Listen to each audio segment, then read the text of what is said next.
A continuación les presentamos Hablemos de Reumatología con Fundación FER, un programa de la Fundación Puertorriqueña de Enfermedades Reumáticas.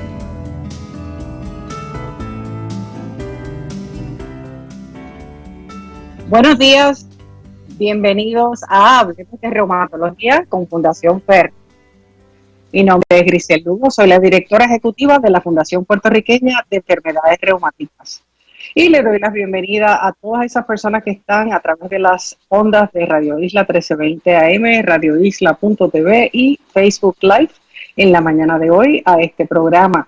La Fundación Puertorriqueña de Enfermedades Reumáticas es una entidad sin fines de lucro cuya misión es aportar al bienestar general del paciente con condiciones reumáticas para que tengan una vida más saludable, activa y productiva. Quiero saludar en especial en la mañana de hoy a todos los pacientes de esta condición y de inmunológica que es el lupus, y nuestro programa de hoy básicamente se trata de esto, porque mañana, además del Día de las Madres, se conmemora el Día Mundial de Concienciación sobre el Lupus. Así es que espero que estén todos escuchándonos en este momento para que aprendamos sobre esta condición y cómo se relaciona y cuáles son riesgos y beneficios sobre el lupus y el COVID-19, que es el tema de nuestro programa de hoy. Nuestro programa llega a ustedes gracias al apoyo de Bristol Myers Squibb. Sigue cuidándote, continúa con tu tratamiento, y si tienes preguntas sobre medicamentos de Bristol Myers Squibb, llama a tu médico o al 1-800-332-2056. 1-800-332-2056. No quiero retrasar más la bienvenida a nuestro invitado, que lo tenemos en la mañana de hoy vía telefónica. Buenos días al doctor Luis Vilá Pérez. Buenos días, doctor. Buenos días, Grisel, y buenos días a todos nuestros amigos y amigas radioyentes. Un placer estar aquí. Gracias por la invitación. Estamos todos muy contentos y honrados de tener al doctor Luis Vilá en la mañana de hoy. El doctor es reumatólogo y voy a hablar brevemente sobre su trayectoria. Graduado como reumatólogo de la Universidad de Michigan, reumatólogo por 28 años, actualmente catedrático de medicina y director de la División de Reumatología, Alergia e Inmunología del Recinto de Ciencias Médicas de la Universidad de Puerto Rico. Pasado director del programa de adiestramiento en reumatología del Recinto de Ciencias Médicas de la Universidad de Puerto Rico, investigador de varios proyectos de lupus auspiciados por el Instituto Nacional de Salud y la Fundación Americana de Lupus. Cuenta con 202 publicaciones en revistas científicas y 220 presentaciones en congresos científicos nacionales e internacionales. Tiene práctica privada en la Torre del Auxilio Mutuo. Así es que con nuestro invitado de lujo en el día de hoy quiero introducir brevemente el tema. Como ya les dije, que vamos a hablar sobre el lupus y el COVID-19, coronavirus, como conocemos comúnmente. Y voy a citar parte del resumen de un artículo del propio doctor Vilá, publicado tan reciente como el 27 de abril de este año 2020 en la revista Medicina y Salud Pública, en donde dice: los pacientes de lupus eritematoso sistémico tienen su sistema inmunológico comprometido, tanto por la enfermedad como por el tratamiento con inmunosupresores. Presten atención a esto. Por eso tienen un mayor riesgo de contraer infecciones. Y generalmente cuando un paciente con lupus tiene una infección seria, los inmunosupresores se detienen o se modifica la dosis de lo que la infección se detiene. Todavía no existe evidencia científica sobre el impacto de COVID-19 en el lupus, ni el efecto de los medicamentos para el tratamiento del lupus en COVID-19. Así es que con esta introducción quiero inmediatamente comenzar con la primera pregunta para el doctor, y que nos haga una breve descripción de lo que es el lupus eritematoso sistémico para los radioescuchas, que posiblemente algunos de ellos, no todos, ¿verdad?, pero algunos de ellos no conocen dicha condición. Doctor. Claro que sí. Lupus eritematoso sistémico es una enfermedad crónica, sistémica autoinmune, y voy a definir cada uno de esos términos. Crónica, pues es una enfermedad incurable. Una vez el paciente la desarrolla, pues la va a tener por el resto de su vida, pero es una enfermedad que se puede controlar con los medicamentos. En cuanto a sistémico, básicamente puede afectar cualquier órgano o sistema, y sabemos que la presentación inicial de los pacientes de lupus puede variar muchísimo entre uno y otro, unos teniendo problemas o erupciones en la piel, o dolores articulares, o cansancio. Otros pueden tener problemas con sus riñones, otros con los pulmones, otros con el cerebro, teniendo problemas neuropsiquiátricos inclusive. Así que prácticamente cualquier órgano o sistema se puede afectar, y el concepto, diría, más importante, sobre todo para esta charla que vamos a tener en la mañana, es el concepto de que es una enfermedad autoinmune. El sistema inmunológico es el que nos defiende contra microorganismos infecciosos y contra células cancerosas. Es la forma de responder, de eliminar estos agentes que son extraños a nuestro cuerpo. Por razones que todavía no se conocen con precisión, factores inmunogenéticos, factores ambientales, hacen que los pacientes que tienen lupus, su sistema inmunológico se vuelva contra ellos mismos y ataquen entonces órganos y tejidos, requiriendo el tratamiento con moduladores o supresores del sistema inmunológico, y le llamamos los inmunosupresores. Ese problema, pues, fantástico, podemos controlar la enfermedad bajando entonces la inflamación en los tejidos, evitando el daño a los órganos o sistemas, pero también tiene un precio, y obviamente al inmunosuprimir al paciente lo hacemos más susceptible a padecer de infecciones. Y te voy a hablar brevemente de un estudio que hicimos en el recinto de ciencias médicas. Nosotros evaluamos las admisiones de pacientes de lupus al hospital universitario. Evaluamos 204 admisiones de pacientes de lupus. Eso fue por un periodo aproximadamente de unos 6 a 7 años. 44% de los pacientes que fueron admitidos fue por infecciones serias. El 56% restante fueron pacientes que se admitieron porque se les reactivó o que su condición estaba activa y requería entonces de tratamiento intravenoso, por ejemplo con corticosteroides para controlar la enfermedad. Pero oye este dato: los pacientes que fueron admitidos con infecciones serias eran 6 veces más propensos a fallecer que aquellos pacientes que no tenían infecciones serias. Ahora bien, y con esto del COVID quiero hacer una diferencia. Las infecciones fueron mayormente infecciones de orina, infecciones de piel e infecciones respiratorias, todas causadas por bacterias. Ninguno de los pacientes que falleció fue causado por infecciones virales. Y es interesante este tópico porque a través de muchos años hemos visto que los pacientes de lupus son menos propensos a padecer de ciertas infecciones virales, de ciertas, me explico nuevamente. Uno de los ejemplos más reconocidos en el pasado era el HIV, el VIH.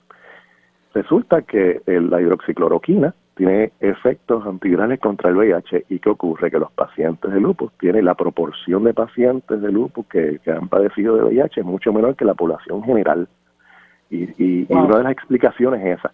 Interesante también estudios realizados en distintas regiones del mundo, flavivirus como son el dengue y el Zika. Cuando ha habido epidemias en esas regiones, se ha visto que la incidencia de estas infecciones virales es menor en los pacientes de lupus que en la población general, porque también tiene el efecto antiviral, no solamente hidroxicloroquina, sino otros medicamentos. Y para los coronavirus también tenemos los coronavirus donde hay mucha experiencia, que son SARS y MERS, que de hecho son 80% homólogos en su genoma viral, utilizan el mismo punto de entrada que el COVID en las células epiteliales humanas, y causa un síndrome respiratorio y una sintomatología muy parecida a la que causa el SARS-2, que es la que causa COVID-19. Así que mucha de la información que nosotros podemos entonces extrapolar de esa experiencia a COVID, aunque tengo que decir que COVID-19 pues no ha sido en otros aspectos tan parecido a estas otras infecciones, y el comportamiento también. Esa fase que tiene replicativa, que es la que tiene todo virus, donde se propaga el virus en el cuerpo, que queda toda esta sintomatología, el malestar general, la fiebre, el dolor en los músculos, en articulaciones, los problemas respiratorios, la tos, pero esa fase inflamatoria donde el virus causa una activación grande de ese sistema inmunológico. Le llaman la tormenta de citoquinas. Citoquinas son sustancias que provocan inflamación. Pues esa fase inflamatoria pues es la más grave y la que se asocia con una mayor mortalidad. Así que quisiera tocar estos puntos. En la fase replicativa, ahorita podemos hablar de los medicamentos que aparentemente tienen efectos antivirales y por lo que yo pienso que los pacientes de lupus están protegidos. Y esa fase inflamatoria, mira, si ya el paciente de lupus ya está en medicamentos que son inmunosupresores, que son antiinflamatorios, pues es probable que esa fase inflamatoria sea más leve o que no ocurra. Porque si te fijas, lupus que puede afectar cualquier órgano o sistema y cuando está activo o cuando se presenta inicialmente, parece que es una tormenta de citoquinas, que nosotros los reumatólogos pues tratamos inicialmente con los corticosteroides para aplacar la inflamación y con los inmunosupresores. Así que uno piensa que no va a ocurrir. Es interesante escuchar al doctor hablando sobre algo que me parece que a veces perdemos de perspectiva, y es que quizá nuestros enemigos para nuestra salud pueden ser distintos, entiéndase, virus y bacterias, ¿verdad? Porque son dos cosas completamente diferentes. Así es que presten atención a todo esto, que hoy podamos aprender muchísimo todos, ¿verdad? Hablemos entonces, doctor, de los riesgos de ese paciente de lupus si se contagia con el COVID-19. Riesgos, obviamente yo entiendo que el mayor riesgo pues puede ser la muerte, por supuesto, pero otros riesgos que corre este paciente que está vulnerable, como son los pacientes de lupus. Sin duda, los pacientes de lupus están vulnerables a infecciones, como estuve describiendo, pero no estoy tan seguro la vulnerabilidad para el SARS-2 por lo que estaba mencionando de el efecto antiviral que tienen varios de los medicamentos. Eso no se ha podido ver. Sí quiero resaltar un estudio publicado por investigadores franceses que sí llama mucho la atención porque es el primero que se publica en términos de COVID-19 y lupus. Eso fue publicado hace solamente una semana. De hecho, hasta ese momento y hasta ayer no había sido publicado el mismo estudio sobre el COVID en pacientes de lupus. Y eso pues llama mucho la atención porque siempre se dice los pacientes inmunosuprimidos son los más propensos a infecciones, la infección y que causa el COVID-19. Pues ese estudio de franceses publica una serie de casos, son 17 pacientes de lupus. Y esos pacientes sí le dio una enfermedad severa. La mitad requirió ventilación mecánica por problemas respiratorios y 2 pacientes fallecieron. Todos, fíjense, todos los pacientes estaban en hidroxicloroquina, que entonces cuestiona un poco si la hidroxicloroquina tiene o no un efecto protector. Ahora, lo que no nos dicen los franceses en ese estudio es cuál es la prevalencia de lupus en Francia, porque tú tienes que ver cuántos pacientes se infectaron en proporción al número de pacientes con lupus y comparar entonces esos datos con la población general. Porque a lo mejor esa frecuencia es menor en los pacientes de lupus que en la población general. Esos pacientes que desarrollaron la condición desarrollaron las mismas complicaciones que desarrollan otros pacientes. O sea, no hubo nada en particular. Tampoco nos dicen los investigadores si los medicamentos fueron continuados o no en los pacientes. Me refiero a los medicamentos para tratar el lupus, porque fíjate, Grisel y queridos amigos y amigas radioyentes, cuando hay una infección, ya sea por virus, bacteria o hongo, el sistema inmunológico se va a activar para erradicar la infección y eso a su vez puede activar el lupus. El peor escenario es que tú tengas un paciente con una infección activa y tengas el lupus activo. Generalmente cuando es una infección bacteriana seria, como las que requiere una hospitalización, uno puede retirar por 2 o 3 días inmunosupresores como son el micofenato, mofetil, la satioprina, pero tiene que tener mucho cuidado. Tan pronto ya uno comienza una terapia antibióticos efectiva, uno puede entonces comenzar esos medicamentos. Hay otra línea de pensamiento que dice, no quiten los medicamentos, vamos a tratar la infección, vamos a seguir tratando el lupus que esté estable.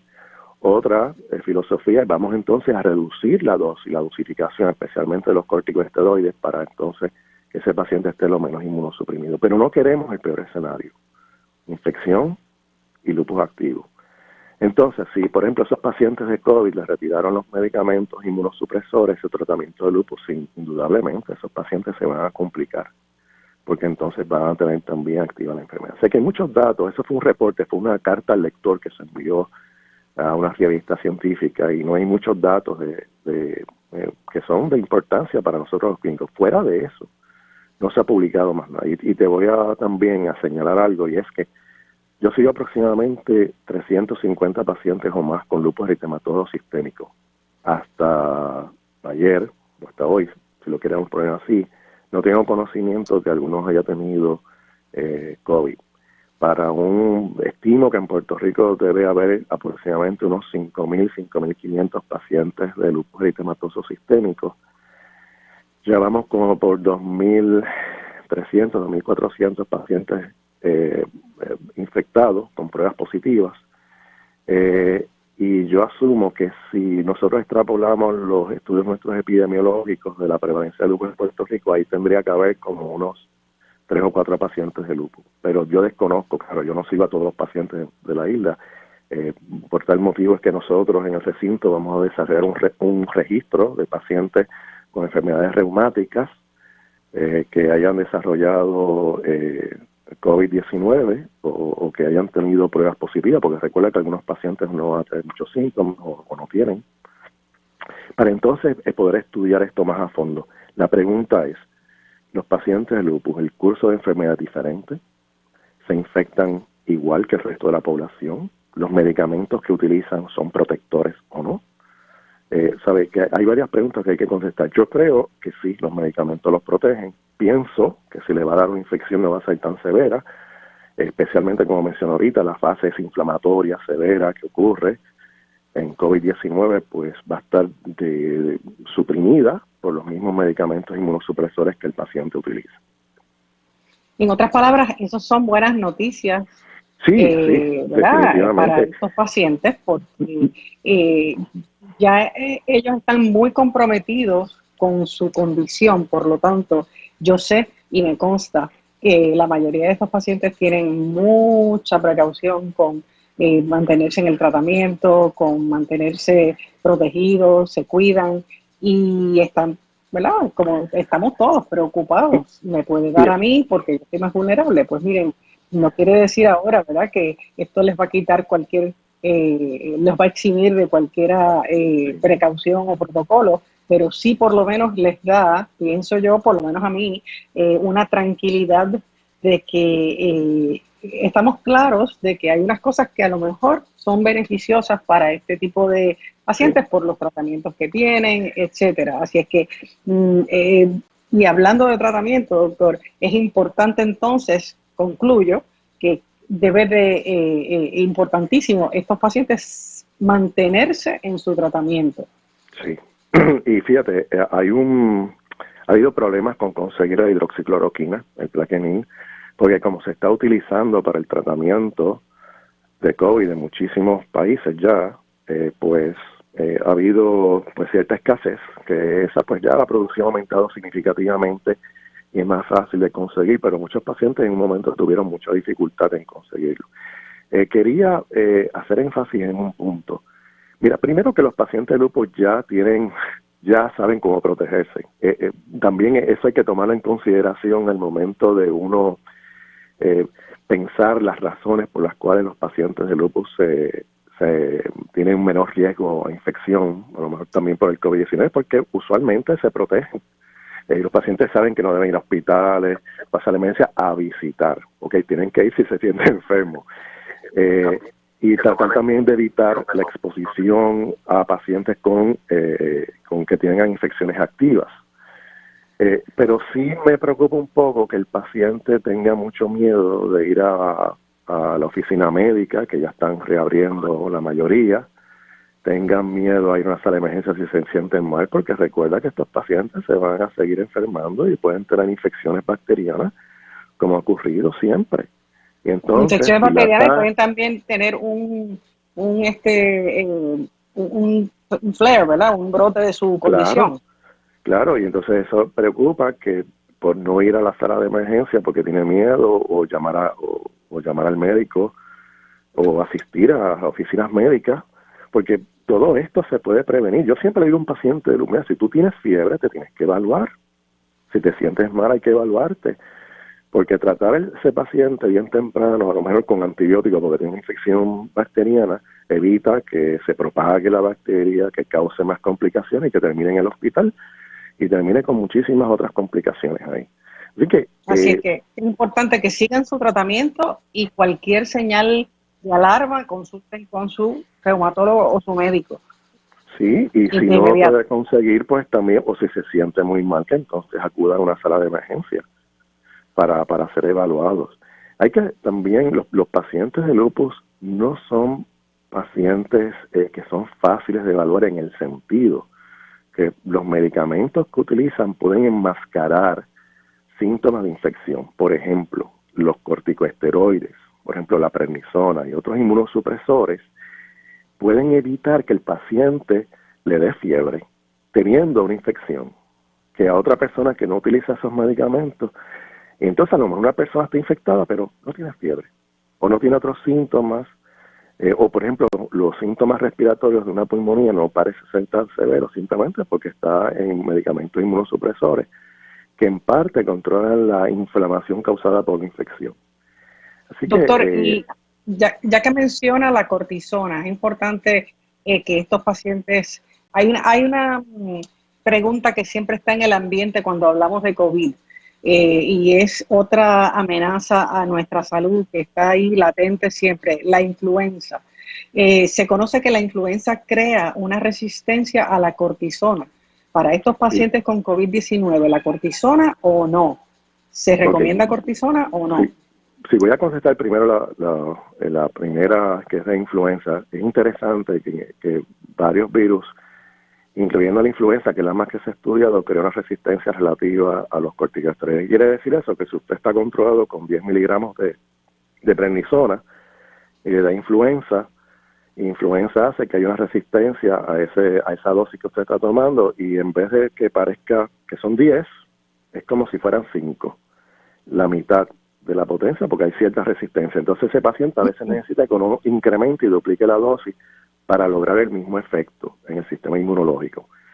Esto no se sabe tanto para el coronavirus, pero sí uno puede, por conocimientos previos y por otros coronavirus, uno puede hacer ciertas aseveraciones.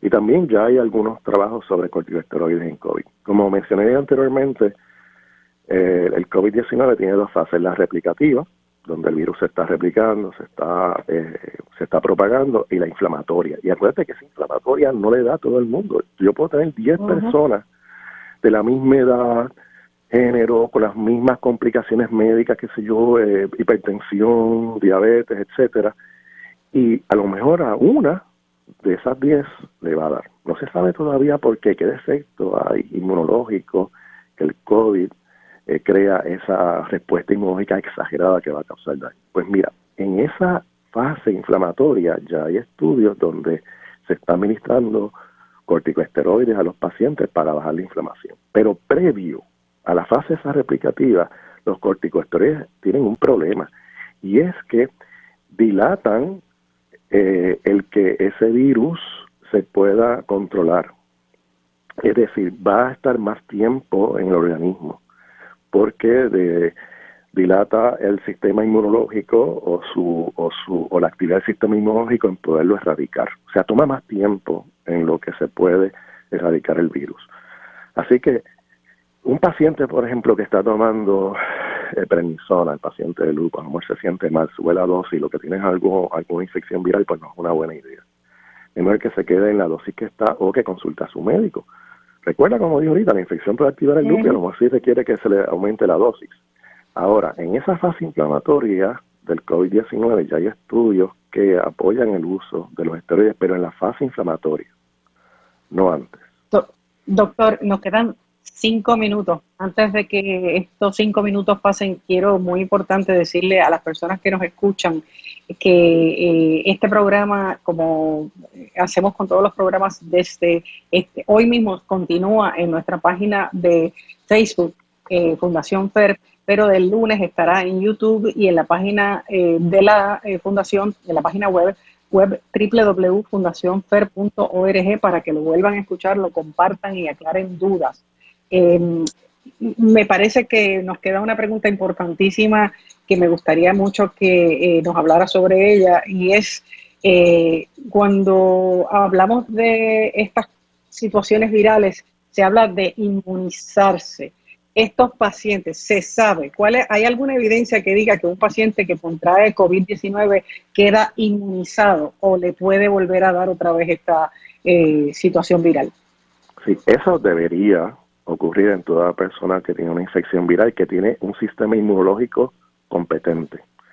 Ya se sabe que hay pacientes que tuvieron COVID-19 que se volvieron a infectar, pero lo que no se ha planteado o se ha informado bien, si esos pacientes que han tenido una reinfección es porque tienen problemas del sistema inmunológico, que no crearon una buena inmunogenicidad a la exposición al virus. Se supone que cuando, por ejemplo, una persona se vacuna, cree anticuerpos contra ese organismo, y si está expuesto a ese organismo, pues entonces no le da la infección. Pero aquellos pacientes inmunosuprimidos o que están en medicamentos inmunosupresores podrían traer problemas. Voy a dar un ejemplo en los pacientes de lupus.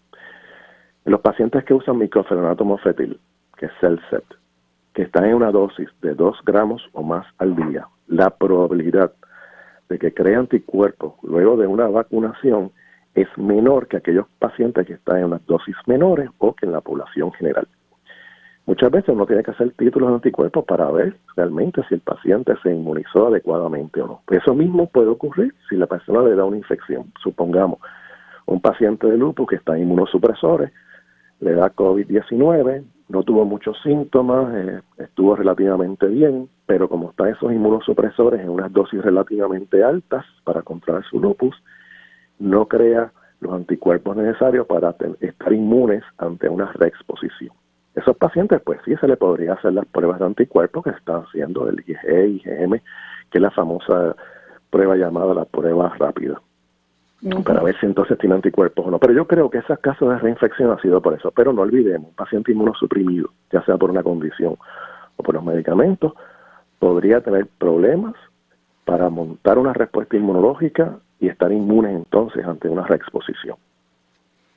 Wow, qué interesante, y me parece que tenemos material por mucho rato, porque yo sé que la comunidad científica está en una carrera desesperada de encontrar una vacuna y un medicamento, un tratamiento para esta pandemia que nos está azotando en este momento. Así es que supongo que tendremos por mucho tiempo información que sigue llegando día a día y es nueva, porque todos los países están intentando solucionar esta situación. Así es que, doctor, me siento bien contenta de que haya estado con nosotros hoy. Sé que todos nuestros pacientes están muy entusiasmados de que usted estuviera hablando sobre esta condición tan importante. Mañana, recuerden, además del Día de las Madres, que aprovecho para felicitar a todas las madres que están escuchando, que pasen un día excelente, manténganse protegidos, comuníquense por videollamadas, es importante que mantengan esa distancia, se queden en su casa, y además de eso, concienciar sobre la condición que se llama lupus, que hay muchas personas que tienen esta condición y mucha gente desconoce sobre esta condición, así que sigamos dando información para que más personas se beneficien. Gracias al doctor Luis Vilá por estar con nosotros hoy, y a Bristol Myers Squibb por hacerles llegar este programa. Espero que nos vuelvan a sintonizar el próximo sábado. Gracias, doctor. Hasta luego. Muchas gracias, y ha sido un privilegio estar aquí. Muchas gracias y hasta el próximo sábado. Que tengan un lindo día.